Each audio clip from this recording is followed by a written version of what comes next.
સુરતમાં થોડા દિવસ અગાઉ હથિયારો જમા કરાવવાનું અભિયાન હાથ ધરવામાં આવ્યું હતું, પરંતુ આ અભિયાનનો જાણે કે ફિયાસ્કો થયો હોય તેવા દ્રશ્યો સામે આવ્યા છે। સુરતમાં થોડા દિવસ અગાઉ પોલીસ દ્વારા હથિયારો જમા કરાવવા માટે અભિયાન હાથ ધરવામાં આવ્યું હતું, તો ભાટીના રઝાનગર ખાતે ઇમ્તિયાઝ અલી, મુમતાઝ અલી અંસારી ઉપર જીવલેણ હુમલો થયો હતો। જો કે અભિયાનનો ફિયાસ્કો થયો હોય તે રીતે સલાબતપુરા પોલીસ સ્ટેશન હદ વિસ્તારમાં ઘાતક હથિયારો સાથે આધેડ ઉપર હુમલો કરવામાં આવ્યો હતો। ત્યારે પોલીસની કામગીરીનું શું માત્ર કાગળ ઉપર જ રહી કે પછી શું સલાબતપુરા પોલીસનો કોઈ ખૌફ જ નથી રહ્યો તેવા સવાલો હવે ઉઠી રહ્યા છે। 3 થી 4 ઇસમોએ આવી ઘરમાં ઘૂસી અને આધેડ ઉપર હુમલો કર્યો હતો।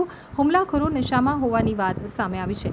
ભાટેનામાં આધેડ ઉપર 4 લુખ્ખા તત્વો આવી ઘરમાં ઘૂસી જીવલેણ હુમલો કર્યો હતો, સાથે જ રસ્તે ચાલતી મહિલાને પણ તમાચો માર્યો હતો, તો બાળકોને રસ્તે દોડાવ્યા હતા અને સલાબતપુરા પોલીસ સ્ટેશનમાં ફરિયાદ દાખલ કરવાની તજવીજ શરૂ કરી છે। સાહેબ ઉર્ફે રોયા, લાલા લાંબા અને આકિફ નામના યુવકોએ હુમલો કર્યો હોવાનું સૂત્રો જણાવી રહ્યા છે। જો કે સમગ્ર ઘટના સીસીટીવી કેમેરામાં કેદ થઈ ગઈ છે।